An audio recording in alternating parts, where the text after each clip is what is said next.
Digo novamente, Evangelho de João, capítulo 6, versos 15 a 21. Nos domingos antecedendo o Natal, nos cultos da noite, o pastor desta igreja está pregando sobre os 7 milagres, cada domingo um dos milagres que Cristo fez, que estão relatados no Evangelho de João.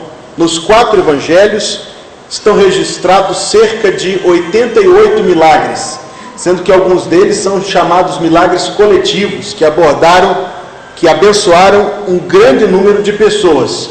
Mas João, no seu evangelho, escrito já na sua velhice, as suas memórias daquilo que testemunhou, daquilo que presenciou na companhia do Salvador, registrou somente 7. E nós temos ainda enfatizado a cada domingo que João os chama não de milagres, mas de sinais. E que a palavra que ele emprega na língua grega simeon indica para nós que aquilo que ele registrou tem significado, é mais amplo do que somente o fato. Contém verdades espirituais da forma como Deus se relaciona conosco. São parábolas vivas da salvação. São parábolas vivas, eternas, preservadas no texto sagrado, que nos permitem conhecer um pouco mais do nosso Salvador, e mais o conhecendo, melhor o amando. Lá no capítulo 20, no final do Evangelho, não precisa consultar agora, João escreveu: Jesus fez muito mais milagres, muitos mais milagres. Acredito, ele diz, que se fossem escritos todos os que ele fez, nós conhecemos bem essa expressão, no mundo não caberiam os livros que seriam escritos, mas estes 7, estão escritos para que creiais que Jesus é o Filho de Deus, e crendo, tenhais vida em seu nome. Ele faz uma grande apresentação para nós desses milagres, por isso, eles têm chamado a nossa atenção, têm infundido em nosso coração sentimentos de adoração para com o Senhor Jesus, pois a cada domingo nós temos visto quão grandioso Ele é, quão poderoso e quão graciosas são as suas obras. Ao ler estes milagres, como não nos emocionar? Como não sentir Cristo diante de nós, comunicando conosco as verdades eternas? Verso 15 do capítulo 6. Sabendo, pois, Jesus, que haviam de vir arrebatá-lo para o fazerem rei, tornou a retirar-se, ele só, para o monte. E quando veio a tarde, os seus discípulos desceram para o mar, e entrando no barco, atravessaram o mar em direção a Cafarnaum, e era já escuro, e ainda Jesus não tinha vindo a eles, e o mar se levantou, porque um grande vento assoprava. E tendo navegado uns 25 ou 30 estádios, 25 a 30 estádios, de 5,5 km a 6 km mar adentro, viram a Jesus andando sobre o mar e aproximando-se do barco, e temeram. E Mateus e Marcos nos diz que pensaram que era um fantasma. E então, ainda Mateus e Marcos nos dizem que Pedro disse ao Senhor: se és tu, Senhor, deixa eu ir. E Pedro andou sobre as águas até atentar ao furor das águas que rugiam, e começou a afundar, e foi salvo pela mão de Cristo. Eles temeram, verso 20, mas ele lhes disse: sou eu, não temais. Então eles de boa mente o receberam no barco, e logo o barco chegou para a terra aonde iam. Deus coloque essa palavra no nosso coração. De cada 1000 tempestades, eu preciso disso. Eu preciso dessa folha. De cada 1000 tempestades, 999 são de causa natural. São causadas pela ordem que Deus estabeleceu na criação. Calor, umidade, vento. Calor, umidade, vento, sol. Formam-se as nuvens. As nuvens despejam água sobre a terra. E a gente estava lá na segunda série ou primeira série quando aprendeu isso, o ciclo das águas, que notavelmente já estava escrito no livro de Jó desde muito tempo antes. As águas evaporam, formam as nuvens, o vento as leva para lá, o calor as faz precipitar, a polaridade delas as faz produzir relâmpagos. E tem gente adulta que tem medo deles. É bom ter medo porque eles são perigosos, mas não precisa ter medo igual o pessoal desplugava o telefone da tomada e outras coisas mais. 99,99% das tempestades são de causa natural.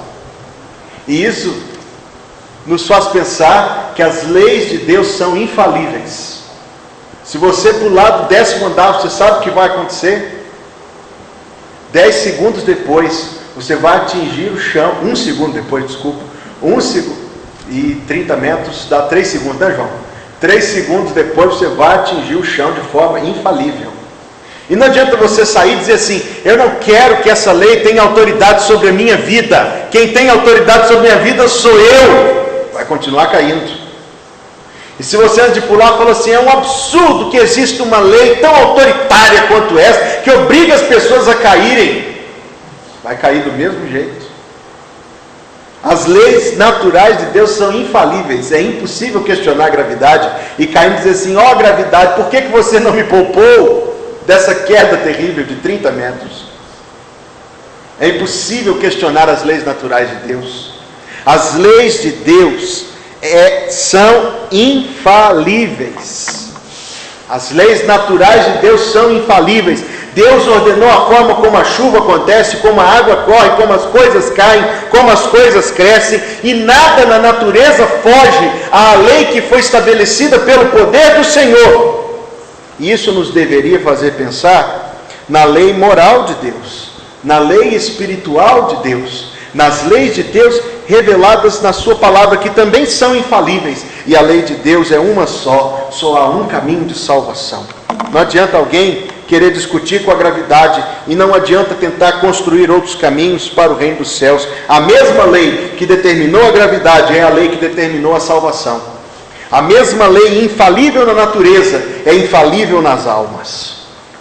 Mas isso é apenas uma divagação. 99,99% das tempestades acontecem por causa das leis que Deus fixou infalíveis no universo. Mas nesta madrugada aqui que nós estamos lendo, nós encontramos a milésima exceção. A milésima tempestade acontece por uma determinação de Deus, por um propósito de Deus. Acontece porque Deus desejou que acontecesse, e Deus determina a sua intensidade, tempo de começar, tempo de terminar, e a sua fúria, a revelação do poder infalível de Deus. Porque eu não consigo discutir com a água. Você consegue? Você está puxando o rodo e a água foge do rodo. A gente falou: a água não vai por aí não, pelo amor de Deus, vai me dar mais trabalho. Mas Deus fala e a água obedece. E naquela ocasião, para a contrariedade dos discípulos, Deus determinou que houvesse uma tempestade. Por que Deus faria isso com os seus discípulos? E nós fazemos essa pergunta, ainda que seja uma pergunta muito apegada ao texto, porque na verdade essa dúvida se comunica com as nossas dúvidas sobre a nossa vida. Essa dúvida se comunica, essa pergunta: por que Deus deixou que os discípulos, pessoas preciosas da companhia do Salvador e que o serviam, por que Deus permitiu que eles atravessassem uma tempestade desse grau de perigo? Nós nos apegamos a essa pergunta porque ela exprime a dúvida que habita em nosso coração também, quando nós passamos pelas tempestades da nossa existência e nós perguntamos: por que Deus permite isso acontecer com nós, comigo, que sou seu povo? Por que essas coisas acontecem? Esse mesmo capítulo 6, verso número 5 e 6, Jesus chamou um dos discípulos, diante de uma multidão tão grande, 25 a 30 mil pessoas, e diz para ele o seguinte: onde nós vamos arrumar comida para esse povo comer? E o verso 6 diz: Mas dizia isto Jesus para o experimentar, porque Jesus bem sabia o que iria fazer.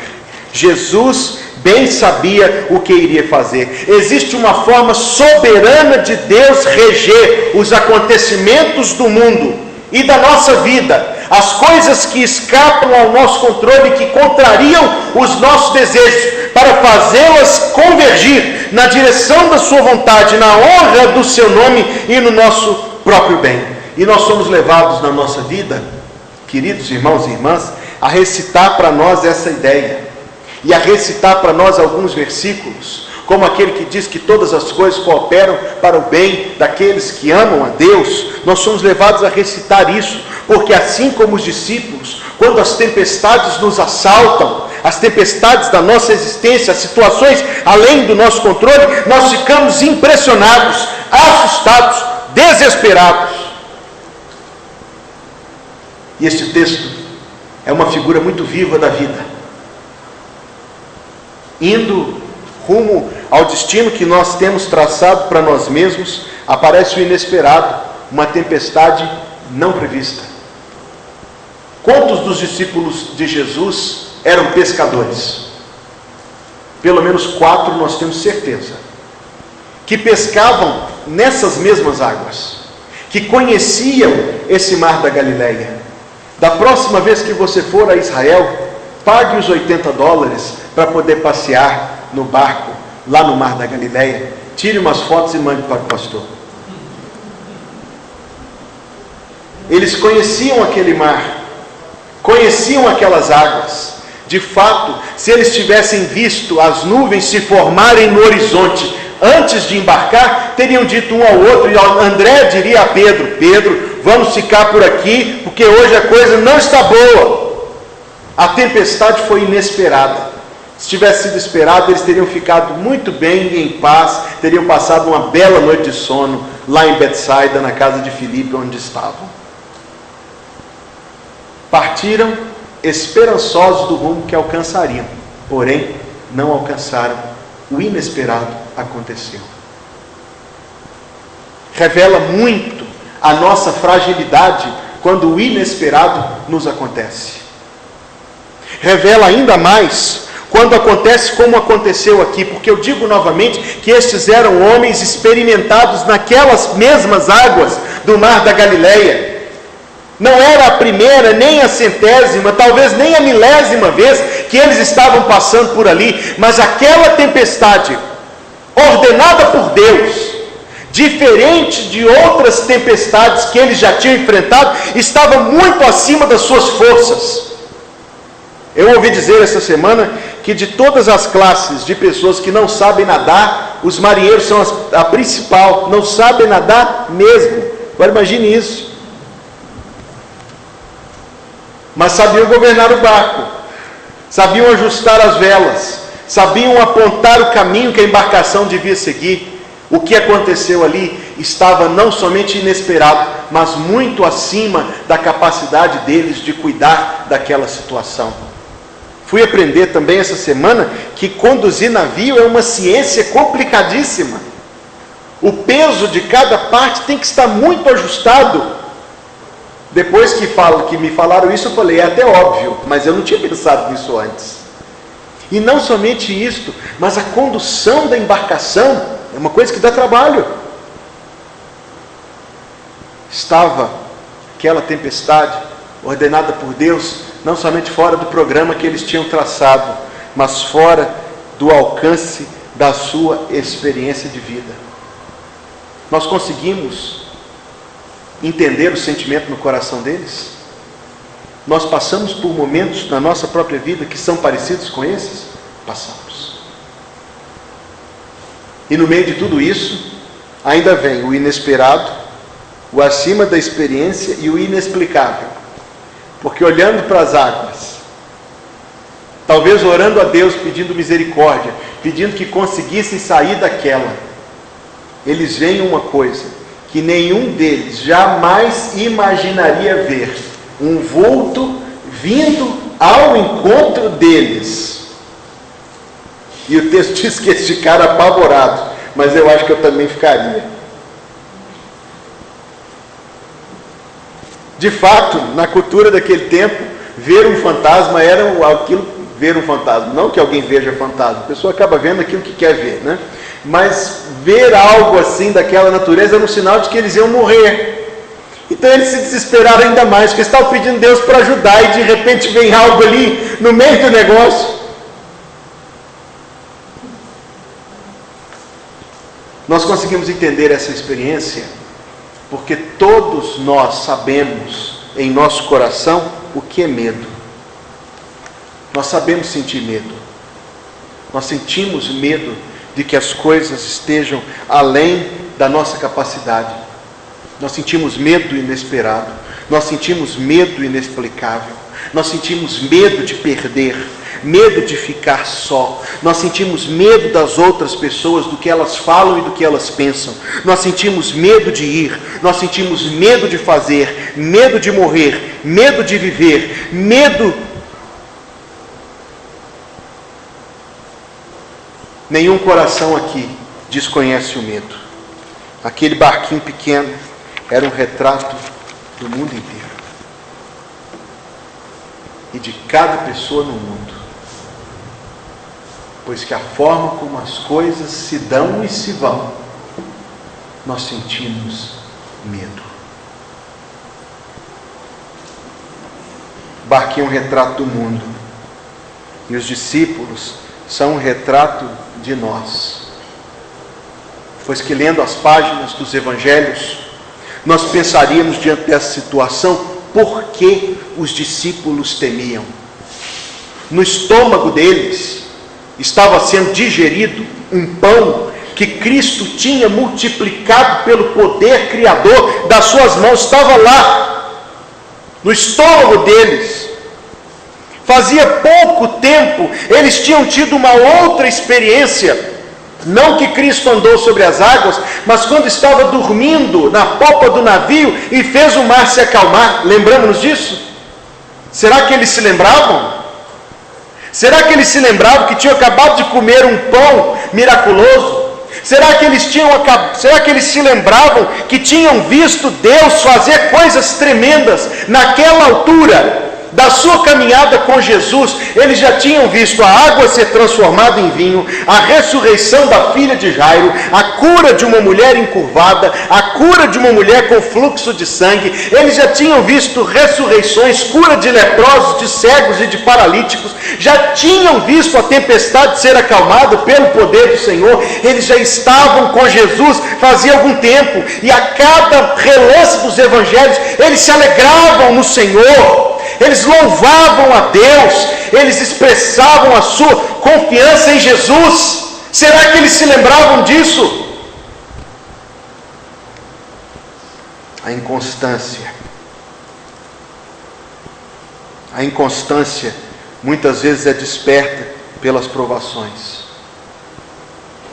E eu, e você, e todos nós, diante daquilo que está bem na nossa frente, e diante daquele momento que estamos neste segundo atravessando, podemos nos esquecer de tudo o que Deus já fez por nós ontem. Menos que ontem, agora mesmo.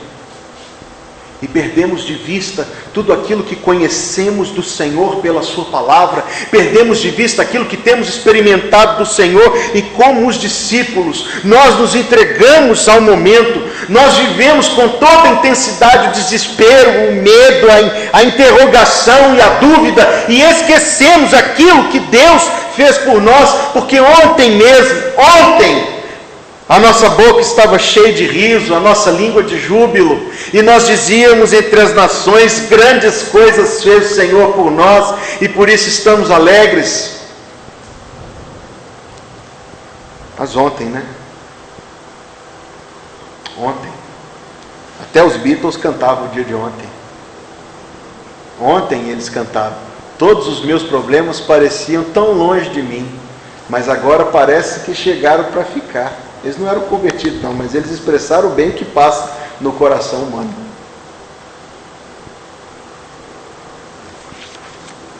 O que os discípulos deveriam ter feito? Eu digo aqui que eles deviam ter, no mínimo, orado. Porque cada um dos 12 naquela embarcação sabia de Deus o suficiente para colocar em Deus a sua confiança. Esse é um retrato da nossa inconstância. Ontem nós servíamos o Senhor com firmeza e com alegria. Ontem nós estávamos dedicados à nossa igreja com amor. Ontem nós éramos colunas na causa do Senhor. Ontem nós estávamos alegres nos feitos de Deus. Ontem nós éramos tão firmes nas coisas do Senhor. Mas hoje, o dia de hoje, seja pelo desespero como eles, seja pelo desânimo, seja pela frieza, seja por ser tão traiçoeiro o nosso próprio coração, seja pelo que for, o perigo é o mesmo. O que estava em perigo ali não era a vida daqueles discípulos, Deus os salvaria. O que estava em risco ali não eram as suas almas, pois Cristo as resgataria. O que estava em risco ali era a sua fé. Eu disse no começo desta pregação que aquela foi uma tempestade ordenada por Deus, pelo desejo de Deus que sobreviesse aos seus discípulos. E nós dizemos, por que Deus faria uma coisa dessa? Nós lemos que Jesus bem sabia o que iria fazer, mas no momento nós nos esquecemos da onisciência do Salvador, da onipotência de nosso Senhor, da graça e da fidelidade de Deus, e a nossa inconstância se revela, e nós deixamos para ontem tudo aquilo que Deus fez de grandioso por nós. Mas o propósito de Deus não se abate. Deus havia colocado ali, Deus havia tecido naquela noite, naquela madrugada de tempestade, um retrato da nossa salvação e da obra resgatadora de Cristo por nós, que todo domingo nós celebramos a Deus, e no Natal com decorativos especiais. A vida sem Cristo, tenho certeza que todos aqui estão familiarizados com esta expressão da Bíblia, com esta comparação. A vida sem Cristo é como estar num barco na tempestade sozinho. Eu posso dizer a vocês que eu nunca estive num barco numa tempestade. Eu moro em Minas, uai. Mas eu já ouvi dizer que o trem é feio, e que a pessoa sente um medão danado. A Bíblia usa dessa figura, nosso cenário usa dessa figura. Tem um hino que me lembra muito a Soninha, e a terceira estrofe dele diz assim: sem ti, Jesus bendito, de que me serve andar em chão florido, ou sobre mim o belo sol brilhar? Sem ti é sempre noite, Senhor, é afrontar em frágil nau, ou num batel encapelado mar. Tecla SAP. Sem ti é sempre noite, Senhor, é afrontar num barquinho piquititinho, como aqueles lá do Parque Central, lá do Parque Municipal, aquelas jangadinhas lá, aquilo lá, tem 1 metro de profundidade. Você cair lá, não se preocupe, que a lama já está quase passando o fundo do barco já. É como enfrentar num barquinho lá do Parque Municipal a tempestade marítima. Eu sou mineirinho, e como todo bom mineirinho, quando eu vejo o mar na minha frente, eu corro para dentro dele igual um trem desengonçado. Desculpem a expressão. E um dia eu estava lá numa praia do Nordeste, e entrei na água. Entrei e fiquei, eu estava feliz da vida, eu estava achando a coisa melhor do mundo.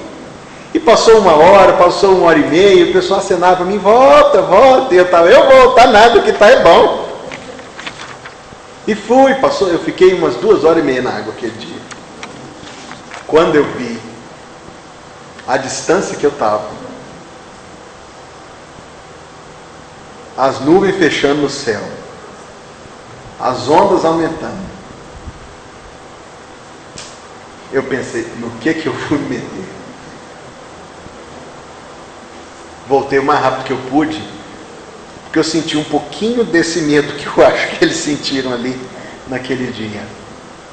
A vida sem Jesus é enfrentar o mar num barquinho muito fraco. A vida inconstante na fé corre o risco de ver a fé fraquinha que seja se quebrar em pedaços. Ó Mestre, o mar se revolta, as ondas nos dão pavor, o céu se reveste de trevas, não temos um Salvador, não se te dá que morramos, podes assim dormir, se a cada momento nos vemos sim prestes a submergir? O perdido está no mar, num barquinho fraco e a tempestade está feia. O inconstante na fé está perdendo de vista a glória de Jesus e diz: não temos um Salvador. Ao perdido, ao distante, ao inconstante, a todos Cristo vem. E esta é a beleza dessa história. Se Jesus tivesse esperado que os discípulos tivessem fé verdadeira para ir, coitado deles, iam estar as caveirinhas lá no fundo do mar da Galileia. Ele foi porque Ele é Salvador, Redentor, Deus que nos salva e redime. Em todos esses milagres do Evangelho de João, que eu tenho pregado nos últimos domingos, você já pôde observar uma coisa em comum. Em todos os milagres é sempre Jesus indo a algum lugar para fazer o milagre. E essa é a lição. Jesus é sempre quem vem para nos salvar. E quando vem, Ele diz assim, para aquele povo desesperado e amedrontado, que estava pensando que Ele era um fantasma, Ele diz: sou eu, não temais. Só conheço uma pessoa que pode resolver problemas só por dizer assim: sou eu.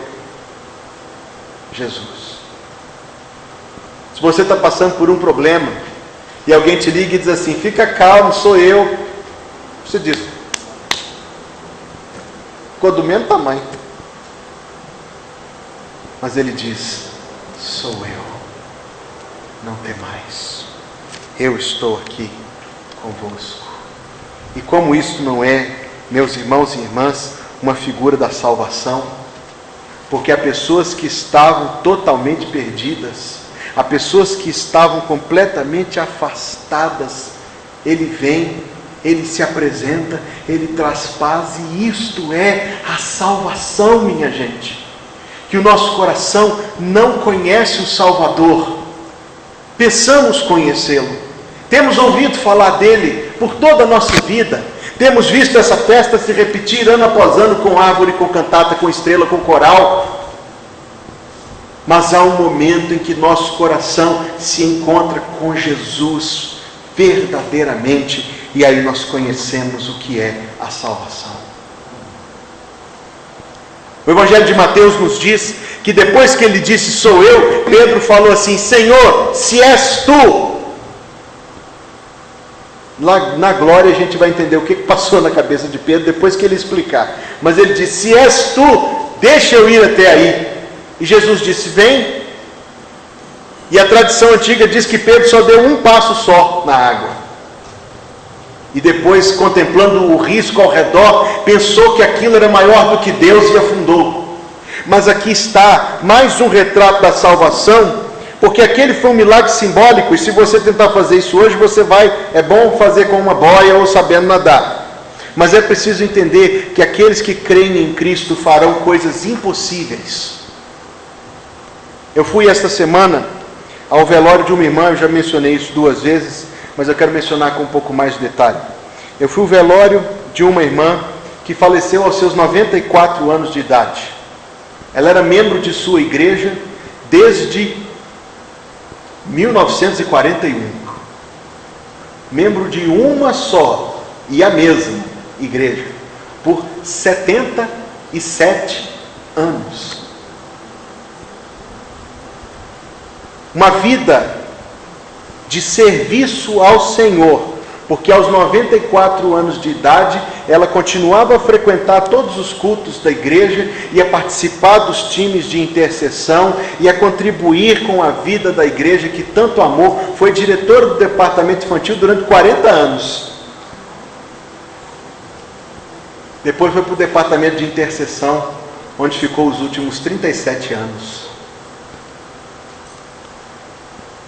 Alguém dirá assim: viver essa vida é impossível.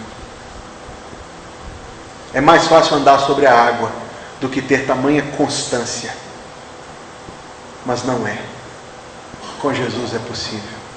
Viver para a honra e glória do seu nome é possível.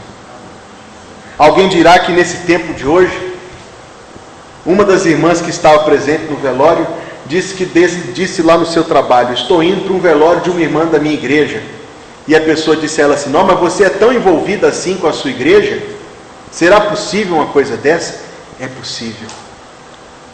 Viver na companhia de Deus e em comunhão com Deus é possível. É impossível para a pessoa que ainda não se converteu, é impossível para a alma que ainda não foi regenerada, mas é possível para quem anda com Cristo Jesus. Este é um retrato da salvação.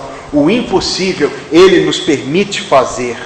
Em sua vinda, Ele apazigua a tempestade. Eu tenho dito aos irmãos que era uma tempestade pelo desígnio de Deus, mas somente para revelar estes propósitos e para que a fé dos discípulos fosse desperta. E talvez haja em sua vida, talvez você esteja atravessando agora, ou se não está, eu lhe anuncio de forma solene que em breve, passará por mais uma tempestade na vida. Não se esqueça que há um propósito de Deus nisso, e que Ele visa o fortalecimento da nossa fé. Quando Ele vem, Ele vai com a gente. Eles o receberam no barco, e logo o barco chegou para a terra aonde iam. E lá no Evangelho de Mateus, capítulo 14, está escrito que eles o adoraram, dizendo: verdadeiramente Tu és o Filho de Deus. E logo o barco chega ao seu destino, e eles conheceram aquele sentimento que o nosso poema expressa assim: ó Mestre, chegou a bonança, em paz eis o céu e o mar, o meu coração goza calma que não poderá findar. Fica comigo, ó meu Mestre, dono da terra e céu, e assim chegarei bem seguro ao porto, destino meu. Os discípulos que desceram daquela embarcação não eram iguais a quando embarcaram. Tinham tido uma experiência extraordinária com Deus.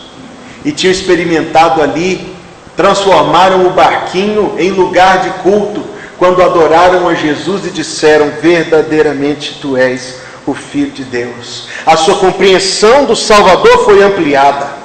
A sua confiança nele foi reavivada. E eu digo uma coisa linda, pelo menos para o meu coração foi lindo perceber isso.